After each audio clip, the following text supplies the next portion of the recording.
மசால் வடை போடும்போது நிறைய பேர் பருப்பு ஊற வச்சு அதை அரைச்சி போடும்போது அந்த சரியான ஒரு பக்குவம் வராமல் போயிடும். அப்படி இருக்கிறவங்க இந்த மாதிரி ஒரு மெத்தடில் இன்றைக்கி போட்டு பாருங்கள். இன்றைக்கி இந்த மசால் வடை பண்ணுறதுக்கு பருப்பு நம்ம அரைக்கவே வேண்டாம். அப்படி ஒரு பெர்ஃபெக்டான அதுவும் வித்தியாசமான மெத்தடில் இன்றைக்கி நம்ம பார்க்க போகிறோம். அதே நேரத்தில் இது ரொம்ப உடம்புக்கு ஹெல்த்தியானதும் கூட. கண்டிப்பாக இந்த மாதிரி நீங்கள் ட்ரை பண்ணி பாருங்கள்.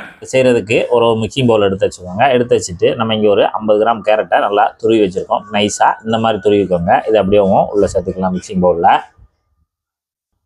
உருளைக்கிழங்கு ஒரு 50 கிராம் எடுத்து நல்லா தொலியை சீவிட்டு நல்லா புதுசாக கட் பண்ணி வச்சுருக்கோம். அதையும் நம்ம உள்ளே சேர்த்துக்கலாம். நல்லா நைஸாக கட் பண்ணிக்கோங்க. அடுத்து 100 கிராம் சமையல் கடலை பருப்பு எடுத்து நல்லா ஒரு மணி நேரம் ஊற வச்சு நல்லா சுத்தமாக கழுவி தண்ணியை வடித்து வச்சுருக்கோம். அதையும் நம்ம உள்ளே சேர்த்துக்கலாம்.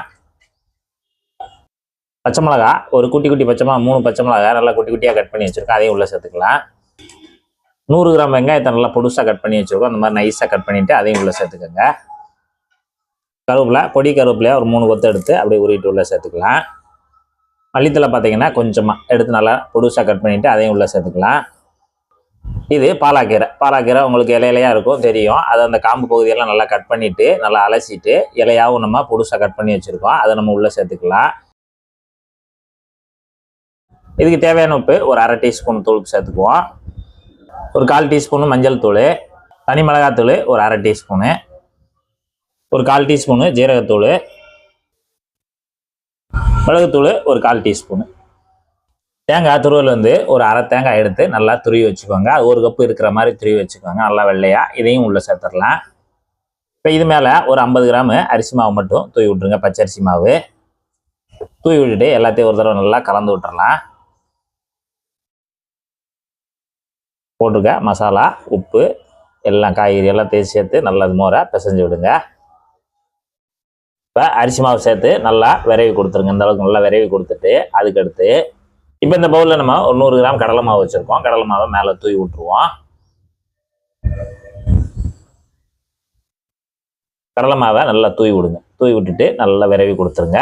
விரவி கொடுத்தா தான் நமக்கு தண்ணி எவ்வளோ தேவைப்படுதுன்னு தெரியும்.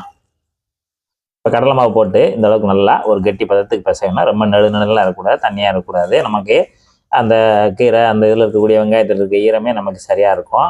இப்போ இந்த அளவுக்கு நல்லா கெட்டியாக பிசைஞ்சிட்டு இதிலிருந்து இப்போ சின்ன உருண்டைகளாக உருட்டிக்கலாம். நம்ம இந்த சைஸில் உருட்டினா போதும். இந்த மாதிரி உருட்டிட்டு தனியாக தட்டில் எடுத்து வச்சுருங்க. பார்த்தீங்கன்னா கடாயை அடுப்பில் வச்சுருக்கோம். எண்ணெய் கொஞ்சம் தான் ஊற்றிருக்கோம். ஒரு 1/2 இன்ச்சு அளவுக்கு எண்ணெய் இருந்தால் போதும். எண்ணெயோட சூடு மீடியமாக இருக்கட்டும். அடுப்பு மீடியத்தில் இருக்கட்டும். இப்போ இங்கே பாலாக்கீரை பருப்பு வடைக்கு உருண்டை போட்டு வச்சுருக்கோம்ல, அது அந்த இலையில போட்டு லேசாக அப்படி தட்டி கொடுங்க. நல்லா ஒன்று போல் தட்டி கொடுத்துருங்க. தட்டி கொடுத்துட்டு நல்லா இலசாக தட்டி கொடுத்துட்டு இந்த அளவுக்கு தட்டினா போதும். தட்டிட்டு அப்படியே எடுத்துகிட்டு எண்ணெயில் போட்டுருங்க. எண்ணெய் லேசாக இந்த அளவுக்கு முங்குற அளவுக்கு இருந்தால் போதும். ரொம்ப ஜாஸ்தி வேண்டாம்.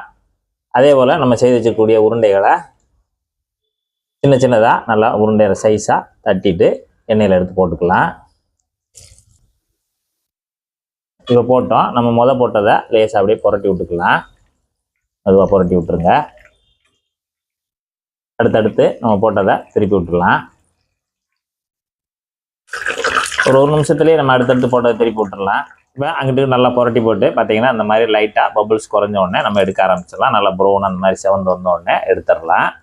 இப்போ கிட்டத்தட்ட நமக்கு ஒரு 5 நிமிஷம் ஆகும் டைம். பாலக்கீரை பருப்பு வடை அருமையாக தயாராகிடுச்சு.